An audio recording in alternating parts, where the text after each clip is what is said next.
On est ici dans mon chalet aujourd'hui. C'est l'endroit où je vais faire ma nouvelle chambre noire. Je travaille là-dessus depuis à peu près 1 an, à temps perdu. C'est une ancienne cuisine qu'on n'utilise pas, que je vais convertir en chambre noire. Pourquoi j'ai choisi cet endroit-là? Bien, il n'y a pas de fenêtre, c'est sous terre. Les planchers sont déjà en céramique, donc tous les dégâts d'eau sont comme un petit peu moins graves. Il y a de l'eau courante, il y a un évier, c'est une ancienne cuisine. Il y a donc un drain, de l'eau courante. J'ai pas d'eau chaude, par contre. J'ai un réservoir d'eau chaude, mais je ne l'allume pas pour économiser l'eau chaude. Il ne sert qu'à ce local-ci. J'ai des comptoirs de céramique. Et puis, j'ai une porte. J'ai un arche, dois-je dire, parce que il n'y avait pas de porte ici. Il y avait seulement que l'arche. Donc, il va falloir que je trouve une façon de pacifier ça. Ceux qui se souviennent de ma chambre noire des années 90, j'avais utilisé un rideau. J'en ai d'ailleurs commandé des rideaux opaques. Donc, c'est 2 rideaux qui vont être installés ici, qui vont s'entrecroiser et qui sont trop longs, donc qui vont traîner au sol. Et puis, c'est comme ça que je vais faire l'opacité. J'aurai des sangles pour les maintenir ouverts, un petit peu comme un salon d'Aladin, quand je m'en sers pas. Puis, quand je m'en sers, je déferai les sangles et j'ai prévu une superposition suffisante pour empêcher la lumière de rentrer. Donc, on va aller voir ce qu'il y a là-dedans. Et puis, vous allez comprendre un petit peu où est-ce que je m'en vais. Maintenant, vous voyez un petit peu mieux ce qui se passe à l'intérieur. Vous comprenez qu'il y a un comptoir de cuisine, des armoires, un comptoir en céramique. Donc, ce côté-ci va me servir de zone de lavage. C'est ici qu'il y a beaucoup d'éclaboussures, dans le fond. Mais c'est que de l'eau qui risque de splasher ici. Et puis, j'ai de l'eau courante, j'ai un drain. Et en ce moment, j'utilise un siphon de Kodak pour créer une turbulence. Mais j'espère utiliser un système à cascade qui va utiliser beaucoup moins d'eau, qui va être plus environnemental, parce qu'ici, j'ai une fosse septique et un champ d'épuration. Puis il ne faut pas noyer le champ d'épuration avec de l'eau. C'est pas environnemental. Donc, le défaut du siphon Kodak, c'est pas qu'il s'amorce bien et qu'il fasse une belle turbulence. Ça prend quand même un bon débit d'eau. Donc, ceux qui connaissent les systèmes de lavage au cégep, on a un système perforé ici avec un débit beaucoup plus faible qui fait quand même une très bonne circulation. Moi, j'aimerais un système à cascade, c'est-à-dire une eau beaucoup plus propre sur le dessus, une eau plus sale en bas. Donc, l'eau arrive par le dessus, l'eau neuve, et déborde dans le bassin d'en bas. Donc, tu commences par le bassin d'en bas pour ôter l'excédent de fixe et tu t'en viens dans le bassin d'en haut avec de l'eau très propre pour juste finaliser. Ça fait un lavage très court, ça utilise peu d'eau. Donc, des armoires de remisage là-dedans avec des clés parce que j'ai des petits-enfants. Je vais classer mes produits chimiques dangereux, les bases, les acides séparés, des serrures sur les portes pour éviter que les enfants jouent là-dedans. On retrouve des cylindres de lavage rapide pour les spirales. Donc, toujours l'idée d'utiliser un minimum d'eau. Et ensuite, on arrive dans la zone de développement. J'ai utilisé une planche que j'ai solidifiée, qui est attachée contre le mur de la maison. C'est une planche en arborite, avec un dessus en arborite, de mélamine, dois-je dire, donc qui résiste quand même au liquide. Mon but, c'est si jamais il y a des éclaboussures ou des dégâts d'eau, c'est tout simplement d'essuyer, ça n'endommage rien, ça laisse peu ou pas de taches. Je fonctionnais comme ça avant et j'ai jamais eu de soucis. Comme dans l'autre chambre noire, j'utilise les vieilles ratines de la maison, les serviettes qui sont sales ou fatiguées, pour pouvoir constamment m'essuyer les mains quand j'ai les mains mouillées, pour pouvoir retourner au papier, pour charger les margeurs et pas avoir d'empreinte digitale avec des produits chimiques ou avec de l'eau. On retrouve aussi ma fameuse lampe qui sert avec un interrupteur à pied à inspecter dans le fixateur rapidement si l'exposition est correcte. Il me reste à la doser, trouver le bon wattage, parce que ça, maintenant, c'est du LED. Il va peut-être falloir que je le filtre pour baisser la puissance de ce LED-là, parce que j'ai l'impression que ça va être trop puissant. Bon, des bricoles de chambre noire, des caissons étanches, des papiers, des chimies. Une lampe inactinique avec un filtre OC qui est situé très proche du fixe, mais relativement loin du révélateur. Alors, donc, l'idée, c'est de quand même très bien voir, sans pour autant voiler le papier. Donc, encore une fois, je vais peut-être devoir mettre une densité neutre dedans pour qu'à cette distance-là, ça soit très sécuritaire. Mais c'est sûr qu'ici, à l'exposition, ça va être très sécuritaire parce que c'est 36 pouces, la norme pour ce filtre-là, et on a dépassé ça. Un peu comme dans l'autre chambre noire, du courant électrique plus haut, de sorte que mes connecteurs ne traînent pas dans les chimies ou dans les éclaboussures. Pas trop de minuterie, une minuterie pour le lavage, une minuterie pour le révélateur. Je vais probablement m'en mettre une autre ici pour le fixe, si je fais du papier fibre puis j'ai des problèmes de fixe ou des problèmes de durée de fixe qui doivent être très précises ou des virages qui nécessitent des temps précis. J'ai aussi un masque de sécurité avec des filtres organiques, donc les vapeurs organiques, de sorte que si jamais je travaille avec des produits chimiques un peu trop toxiques et que mon système d'extraction d'air n'est pas suffisant, bien, je pourrais me protéger avec ça. Donc en gros, ici, ça ressemble à ça. On va rentrer pour aller voir un petit peu plus le côté agrandisseur, puis on va regarder le côté sec. On va regarder le côté sec de la chambre noire. Bon, c'était une cuisine, donc il y avait un côté pour préparer les aliments. Ce que je vais garder, c'est une tranche très coupante pour la finition des tirages, les marges. Si j'ai à préparer des papiers aussi, parce que, par exemple, je veux faire du 5-7 avec du 8-10, donc bien couper le papier. Donc, une tranche très, très coupante. Une table lumineuse pour bien préparer les négatifs, pour les mettre dans les portes négatifs, les sélectionner. Je vais mettre aussi 2 distributrices de ruban adhésif, des distributrices très, très lourdes, de sorte que quand tu tires sur le ruban, la distributrice ne bouge pas. C'est important pour être confortable. Donc, une table lumineuse, une tranche, évidemment, du rangement pour toutes les babioles de chambre noire. De la musique, un radio puis un lecteur MP3 qui me permet de jouer mes playlists. Et puis de la téléphonie. Mais c'est principalement le cellulaire qui rentre bien ici. Donc, pas de souci avec ça. C'est ce qui se passe de ce côté-ci. Probablement que je vais installer cette lampe de sécurité très puissante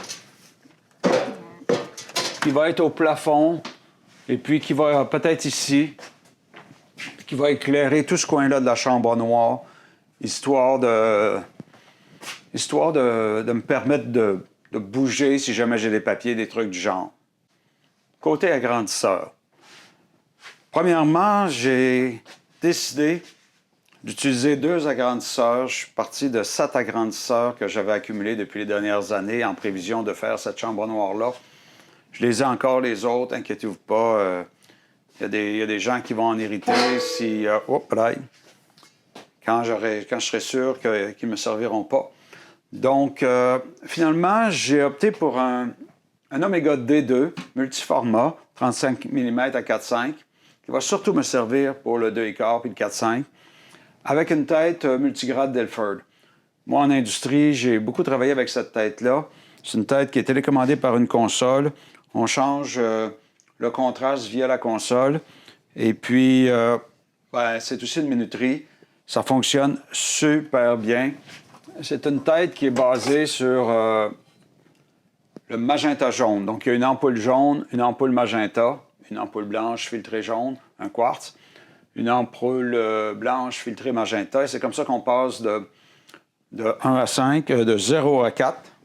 Et puis, il y a différentes chambres de mélange. Des chambres de mélange 35 mm qui sont plus petites. Des chambres 2,15 pour optimiser. L'éclairage, c'est très puissant. On voit très bien quand on maquille. Et ça permet de faire de l'impression à 2 fils, du split printing, de façon très confortable. La base de l'agrandisseur est vissée. Elle n'est pas déposée sur ma table. Et puis, cette base-là est tenue par des poteaux de 4 pouces. Donc, des poteaux de galerie. Poteaux de 4 pouces par 4 pouces qui sont déposés sur la céramique qui, elle, est coulée sur le roc ici. Il n'y a pas de vide sanitaire, c'est le roc direct sous cette cuisine-là. Donc, aucune vibration qui s'en va dans l'agrandisseur en provenance du plancher.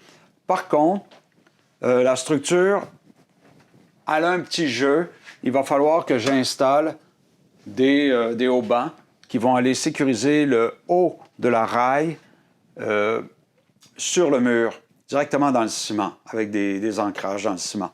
Là, j'aurai un triangle parfait, hyper rigide, qui va maintenir les mises au point très, très nettes. Alors, c'est important, la rigidité. Je ne peux pas faire super grand. Je vais peut-être pouvoir faire du 16-20 ici. Je pourrais descendre cette base-là plus basse. Et j'ai une colonne XL. J'ai une colonne beaucoup plus longue pour cet agrandisseur-là. Donc, que je n'ai pas installé.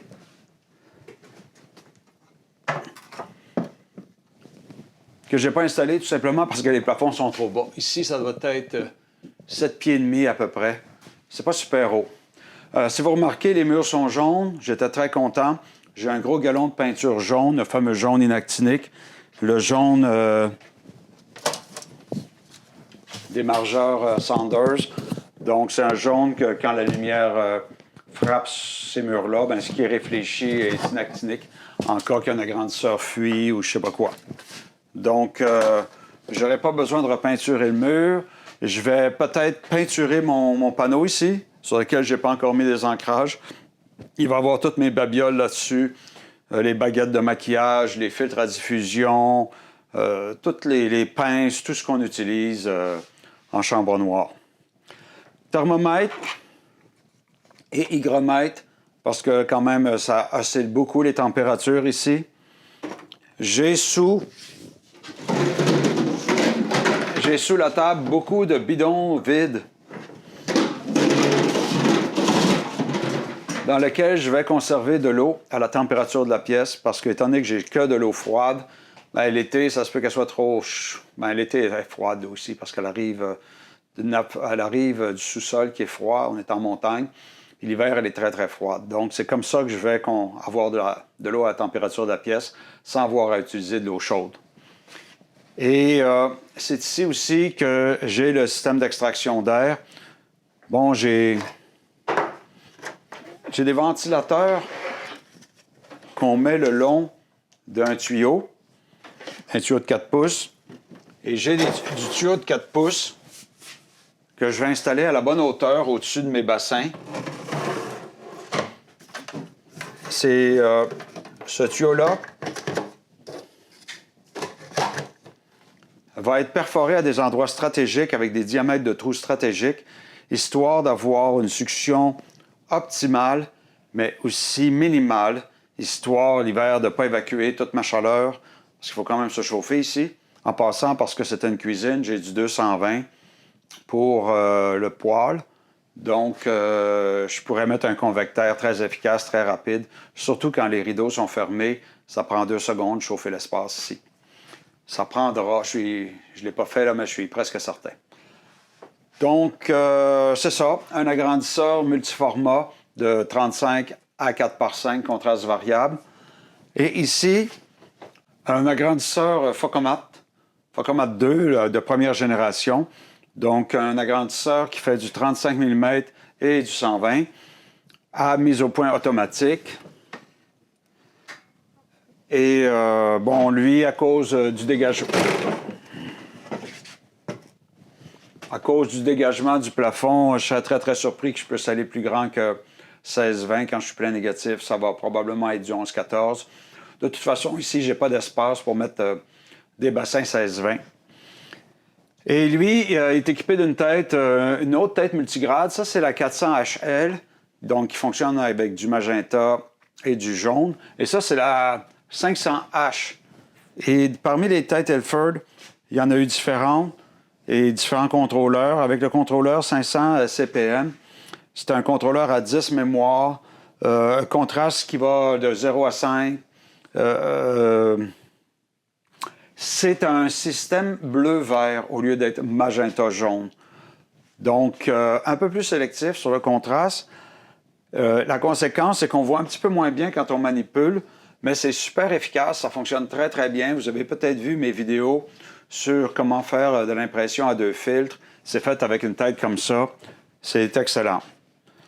D'autres choses ici, je conserve mes optiques.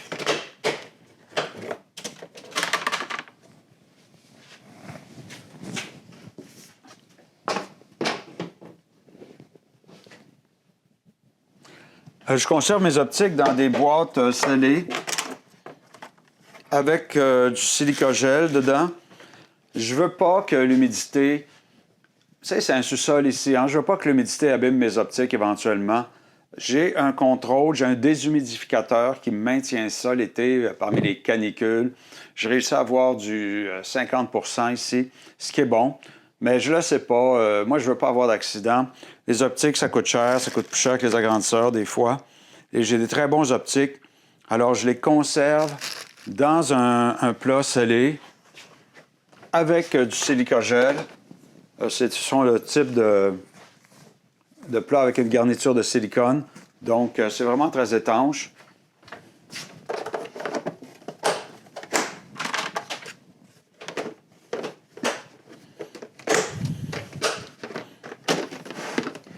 Peut-être qu'un jour, j'arriverai à la conclusion que c'était pas important de faire ça. Mais pour l'instant, je veux pas de soucis. Donc, les trucs ordinaires, air comprimé, ce qui m'en reste, air comprimé à poire. Dans mon autre chambre noire, j'avais un compresseur à pédale. Et puis, peut-être que je vais réinstaurer un compresseur pour vraiment être généreux sur l'air comprimé. L'air ici va sortir par le tuyau, faire le tour, passer à travers ce mur-là, puis je vais vous amener dans l'autre pièce pour que vous montrez comment est-ce que je gère l'extraction d'air. Qu'est-ce qu'il y a ici? Ah oui, un banc. Un banc, quand tu as des trucs qui prennent du temps à faire, puis tu vas être confortable, pas avoir mal au dos. Puis j'en ai un deuxième, identique. Quand tu développes, travaille sur le bout de tes fesses, et puis tu passes... tu fatigues moins. Peut-être même mettre un tapis de caoutchouc, mais c'est peut-être plus simple d'avoir des souliers avec des bonnes semelles confortables. Bon, ben, pour l'instant, c'est pas plus déployé que ça. Moi, j'envisage que quand j'aurai relié l'eau froide, ma canalisation de plastique est rendue à 1 mètre du cuivre, même pas. Il me reste juste à poser un petit tuyau de plastique pour relier le plastique au cuivre. J'ai de l'eau courante. Qu'est-ce qui me manque ici? Ah oui, relier mon extraction d'air puis la sécuriser à la bonne hauteur. J'ai en masse de prises électriques. Bah, on est pas mal complet. Donc, c'est ça pour cette chambre noire-là. On va aller voir de l'autre côté l'extraction d'air. On est dans la salle de lavage. Donc, c'est ici que va arriver la canalisation de la chambre noire. Ça, c'est exactement le mur de la chambre noire. La canalisation va arriver ici, puis va venir s'attacher sur ce système d'aiguillage-là. Et là, j'ai un volet qui fait que maintenant, l'air de la chambre noire va être évacué à l'extérieur. Ça, c'est la trappe dehors. La trappe est juste de l'autre bord du mur. Donc, c'est vraiment à peine un demi-mètre de distance à franchir. Et ce qu'il ne faudra pas que j'oublie, c'est quand j'aurai fini de faire la chambre noire, de me remettre à sécheuse pour que la sécheuse puisse extraire son air. Et aussi, j'ai un autre volet qui me sert à sortir l'air du local ici et de l'envoyer dehors. Donc, si par exemple j'ai besoin d'extraire l'humidité du local ou je ne sais pas quoi, je me mets à aération, sécheuse, chambre noire pour la chambre noire, sécheuse pour la sécheuse. Donc, un petit système d'aiguillage pas trop compliqué. J'ai hâte de voir la tire de ça. Peut-être que ça va me prendre 2 pompes, 2 ventilateurs de tuyaux. Je vous en ai montré un. Mais ça, c'est des 30 CFM. Donc, peut-être 30 pieds cubes minute.